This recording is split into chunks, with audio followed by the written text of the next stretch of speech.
Kids, good evening. This is my vlog for June the 5th, 2011. It's actually a continuation from my vlog from yesterday, June the 4th. Um, I talked yesterday in quite a bit of detail, but actually the notes that I took prior uh, that I wanted to talk about, I completely forgot. And I just kept rambling on.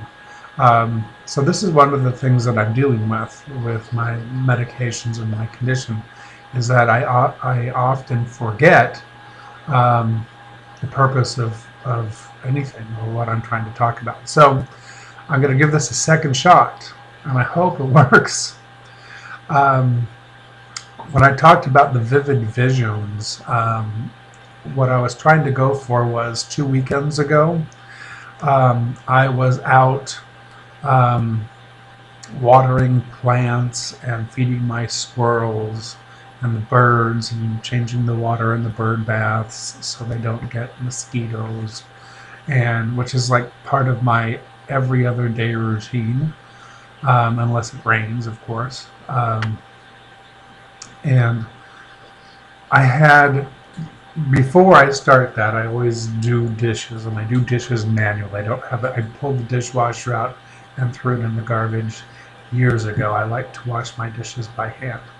And when I was washing the dishes, I can see out various windows in my house, and I was seeing shadows and people walking past, full-bodied figured apparitions, if you will.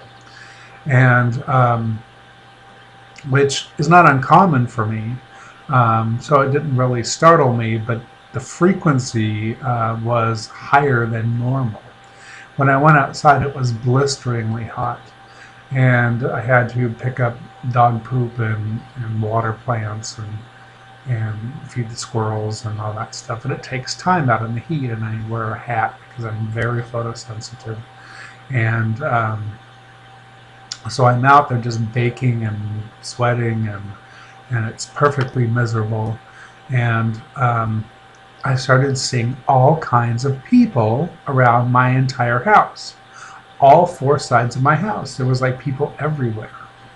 And for a moment, for several minutes, I actually thought I had blacked out and woken up in a public park. In other words, I had just wandered off to a public park that was busy, and this is why there were all these people, and I had to go back into my house and kind of check into reality to see where the hell I actually was, because like I had the issues of blacking out and sleepwalking and falling down in various places in my house, which I normally would never go to.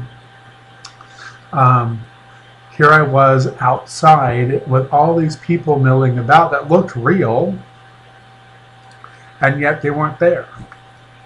And it looked like a park.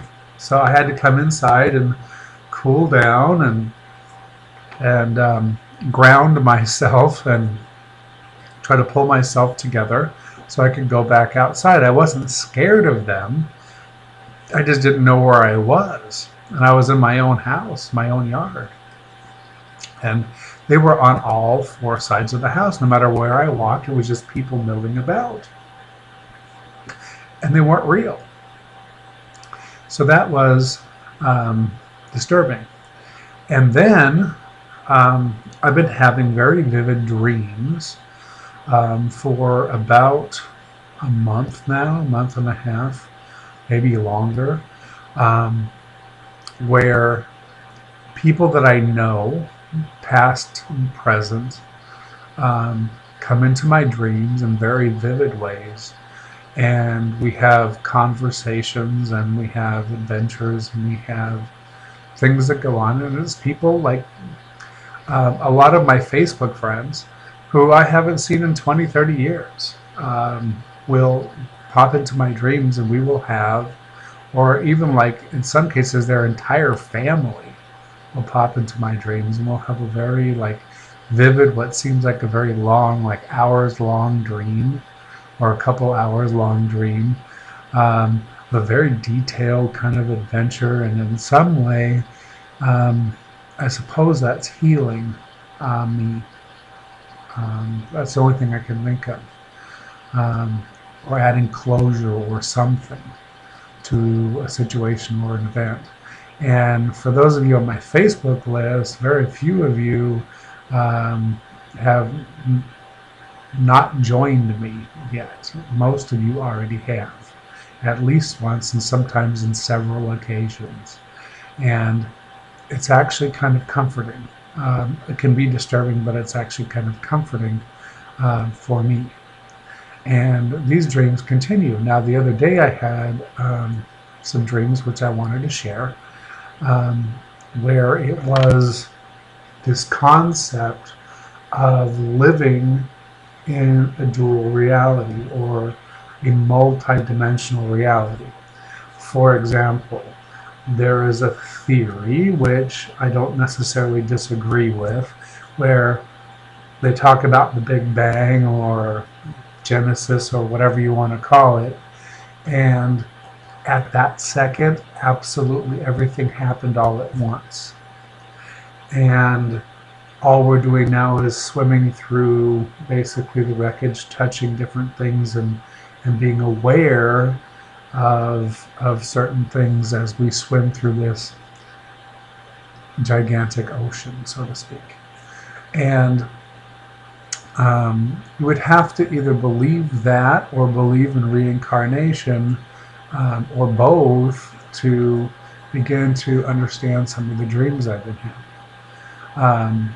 It's like being on two dimensions at once. I don't know if it's the medication or what, but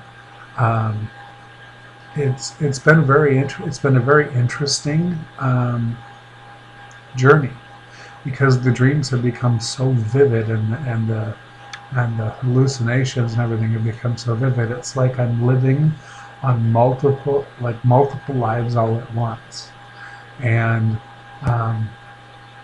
it's kind of cool. It's hard to deal with because it's hard to tell one from the other at times, but on the other hand, it kind of validates a belief that I've had for a while. And while I might be totally insane in this life, perhaps I was brilliant in another life that's coexisting at the same exact second, and one in the future which is also coexisting at this exact same time, where I'm dumb as a doorknob. It just is. And trying to make sense of it all can make your head explode. So I just kind of roll with it. I've learned through my life and my challenges and the ass kickings I've gotten through life, just to roll with shit a lot of times. And that's what I'm doing here. I'm trying to learn to cope with being out of control. And it's not easy because I'm a control freak. So, I'm very OCD that way, I guess. I like having control of my life and my universe, and to have it totally out of control through no fault of my own makes it challenging. But it is what it is. So that's actually what I wanted to talk about last night, and somehow I just got lost into the past of old videos and stuff that I've already made, and that's kind of how my mind works these days.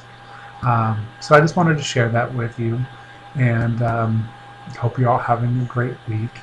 And we got a little rain today, which was nice. It was unexpected and always helpful, because then I don't have to go outside and water the plants. And the more that happens, the happier I am. So keep praying for rain. I could use about 15-20 feet. And I know I'm not supposed to say this in Florida, but I really hope that we have like another 18 or 20 tropical storm burls that just sit there and just rain down without doing any damage. We could really use the rain. So at least here in the outback. So that's it today, kids. Nice talking to you again. And I spent all day sleeping once more. I got up, I had breakfast, and I went right back to bed. I really wish this would change. And oh, update note for everyone. My new my diabetic medication. The first day I woke up, I was at 85, which is good. The second day I woke up, and it was at 128, which is not so good. And this morning I woke up and it was at 58, which is really low. And if I didn't get some orange juice in me within a few minutes, I probably would have gone into a coma, I think. So the medication that I'm on now is much more unstable than what I was on, which kept me at around the 80 to 90 range, and occasionally if I had a late night snack up into the 100s. But yeah, this is quite a ride, and it's really taking its toll on my energy levels and my desire to go do things, because I'm scared I'm going to drop so low I'm going to faint or not be able to help myself. And that's scary. And any diabetic should understand that. Anyway, diabetes sucks. But have a nice day. And we'll talk to you later.